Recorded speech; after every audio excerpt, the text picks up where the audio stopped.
confianza en el gobierno de Macri es cuando lanzó la famosa frase el mejor equipo de los últimos 50 años. Creyó que solo la confianza que iban a tener los inversores en su gobierno iban a venir a invertir en la Argentina. Y la realidad es que eso fue uno de los rotundos fracasos y obviamente la lluvia de inversiones y además, no llegó. Santiago, un presidente que venía de la cúpula empresarial. Exacto. Eso también generaba expectativa, ¿no? Sí, porque además es un error de diagnóstico. A ver, el gobierno y los economistas del gobierno creen que ellos habían dicho, el gobierno anterior le daba mucho al consumo, nosotros venimos a la inversión.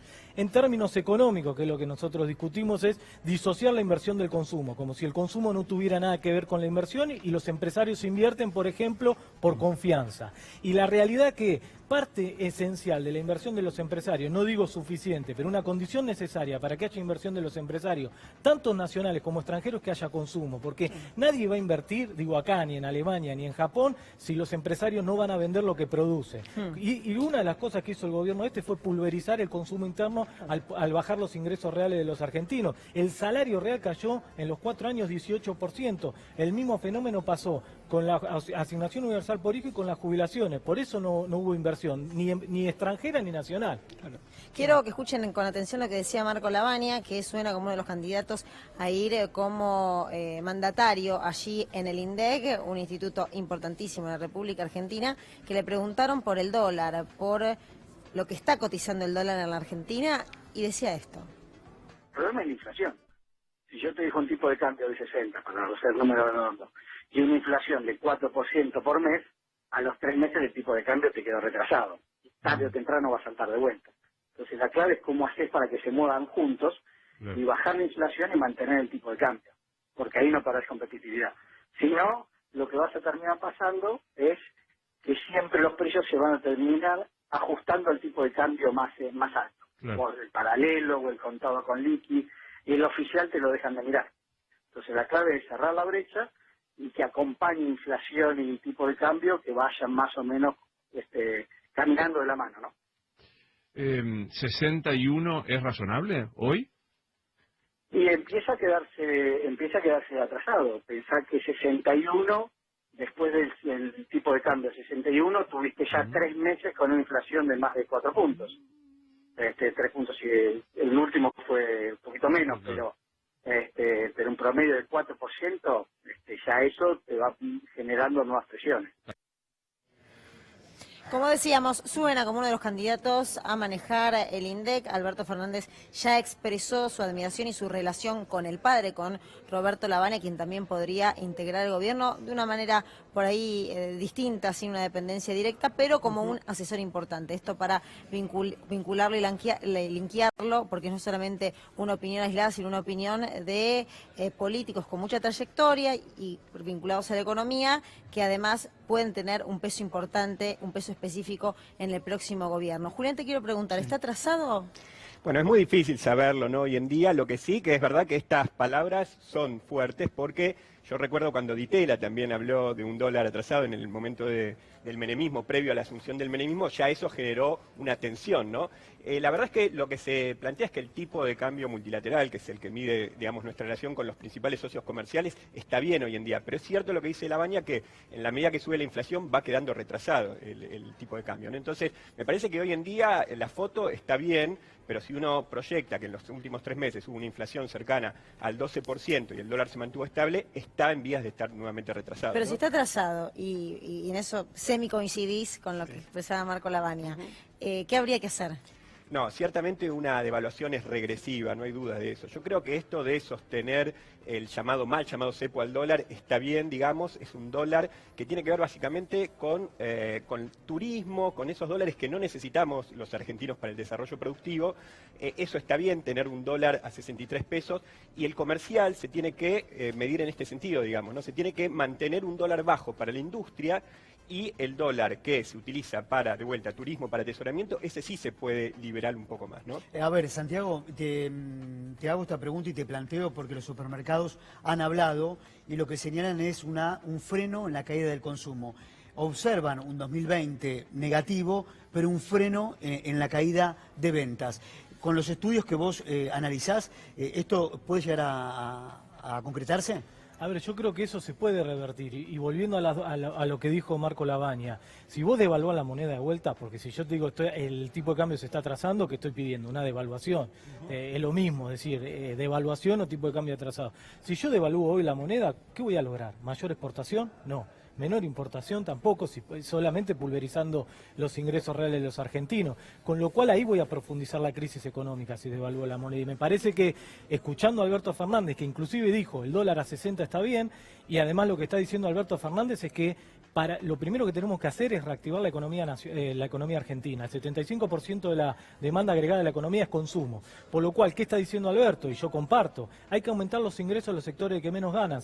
El salario mínimo vital y móvil, la asignación universal por hijo y la jubilación mínima. Esos van a sectores que tienen lo que se llama en economía propensión marginal a consumir cercano a 1. Eso se vuelca al consumo y empieza a crecer. Y nosotros tenemos hoy desempleo de capital y de trabajadores. Quiere decir, Santiago, no estar tan obsesionado con la baja de la inflación, sino poner la mirada de forma más atenta en la suba de salarios. A las dos cosas. Y después por eso se propone un pacto social de precios y salarios por 100 días, para que ese aumento de los ingresos nominales de los argentinos no se puede, después los grandes grupos económicos no lo trasladen a precio, para ir desacelerando la inflación, subiendo los ingresos reales, aumentando el consumo, y con eso vamos a poder aumentar la venta, la producción y la generación de puestos de trabajo. Obviamente también hay que ir a ciertas medidas proteccionistas en sectores clave, porque si aumentamos el consumo y eso es lo único que genera aumento de las importaciones, no se va a trasladar eso a una reducción del desempleo, que es lo que queremos todos. Ahora retomo el concepto que decía recién Adrián relacionado con la inflación,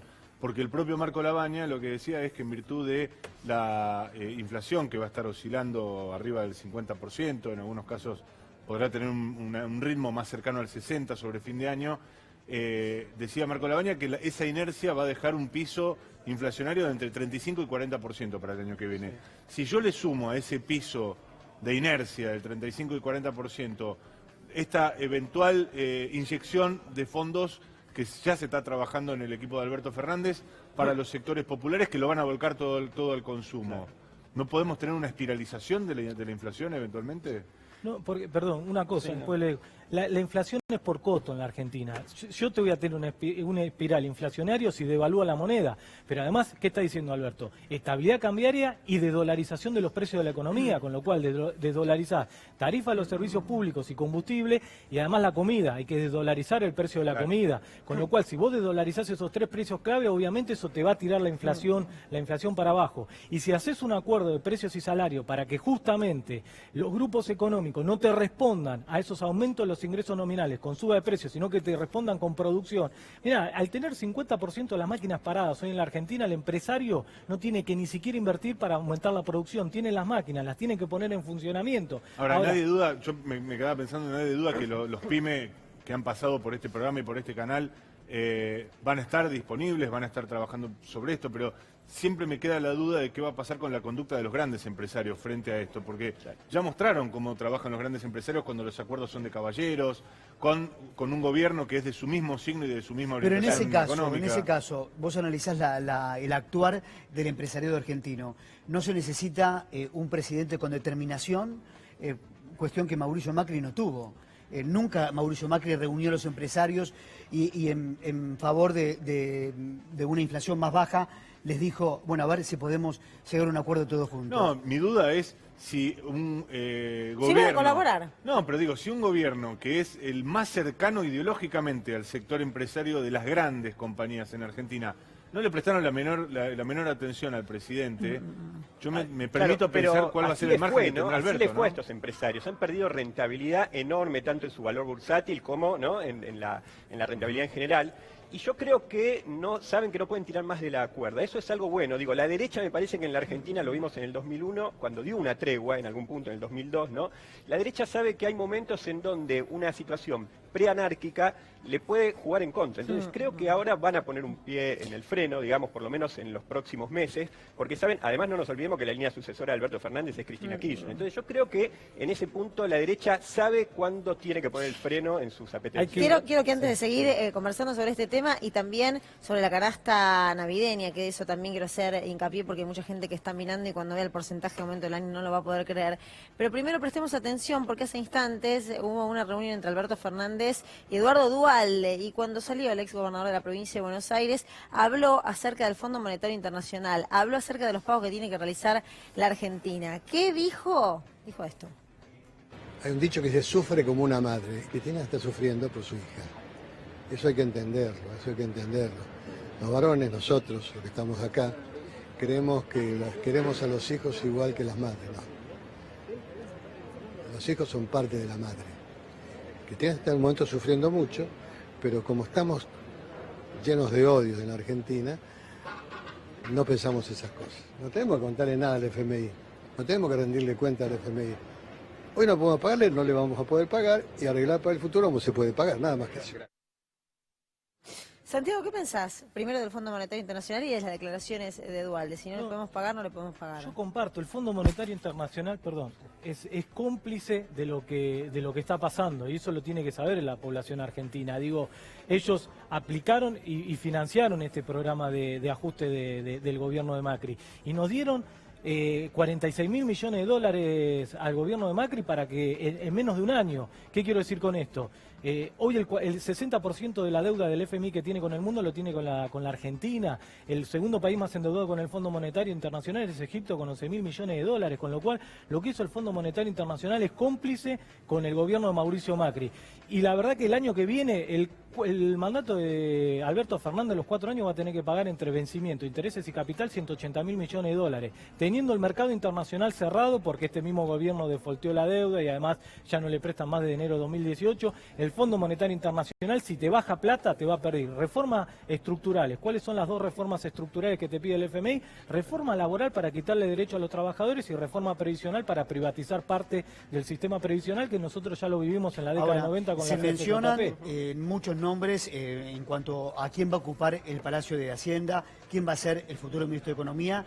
Se habla de Guillermo Nielsen. Sí. ¿Cuán importante es nombrar a Guillermo Nielsen sabiendo que él con Lavagna tuvo un rol fundamental? Claro. Peleó cara a cara, negoció cara a cara en el 2002 con aquellos titulares del FMI. Sí, no, es importante, digamos, que él tiene acceso a todo lo que tiene que ver con los mercados financieros globales, pero también es verdad que lo que está necesitando la Argentina, creo, como dice Santiago, es un programa productivo, y Nielsen no aparenta venir de ese espacio, ¿no? Con lo cual, me parece importante que alguien, digamos, con la experiencia de Nielsen dialogue con todos los mercados financieros, pero también es muy importante, y ya lo dijo Alberto Fernández, apostar a la producción, ya no más después de 4 años al tema financiero, porque así no fue, digamos, ¿no? Cada vez que uno es esclavo de lo que piden los mercados financieros, no hay otro resultado que el que vimos con el macrismo. ¿Y qué piensan que tiene que pasar con una canasta navideña que recién mencionaba?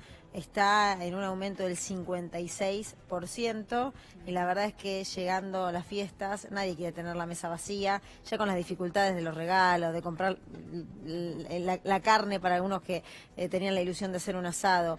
La canasta, además integrada por alimentos tan típicos y tan característicos.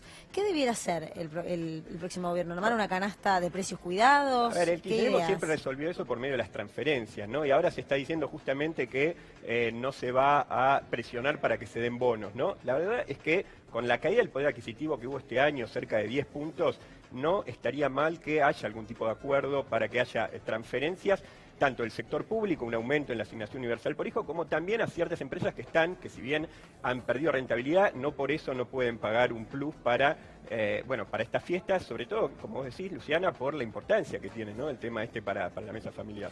Sí, yo 2 cosas. Una, transferencia, como dijo Julián, yo comparto eso de aumento de los ingresos nominales, que ya está diciendo Alberto, y la otra, y volviendo también a lo de las grandes empresas, cómo van a responder, hay que reeditar una Secretaría de Comercio fuerte. El macrismo ha desarmado la Secretaría de Comercio, ha desarmado los programas como Precios Cuidados que se tenía, más allá que después reeditó algunos, pero echó a todos los relevadores de Precios Cuidados, echó a todas las estructuras que están en la Secretaría de Comercio, que analizaban, por ejemplo, las estructuras de costo de las empresas para aplicar cuáles son los precios que se debían fijar, con lo cual me parece que hay que reeditar una Secretaría de Comercio fuerte y, entre otras cosas, volver a estas canastas navideñas, por ejemplo, de Precios Cuidados, para que los sectores vulnerables tengan acceso a los productos. Cierro con esto, Santiago.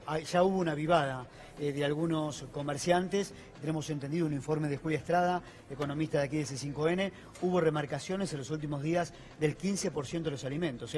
adelantándose los supermercadistas al plan de pacto social de Alberto Fernández, ¿no? Sí, comparto, digo, y uno de los precios que más aumentó en el macrismo son alimentos y bebidas. En el último año alimentos y bebidas aumentó un 60% y el salario mínimo un 31%, y como bien decís, se están anticipando. Bueno, eso con una Secretaría de Comercio fuerte lo va a tener que revertir. Santiago, Julián, muchas gracias.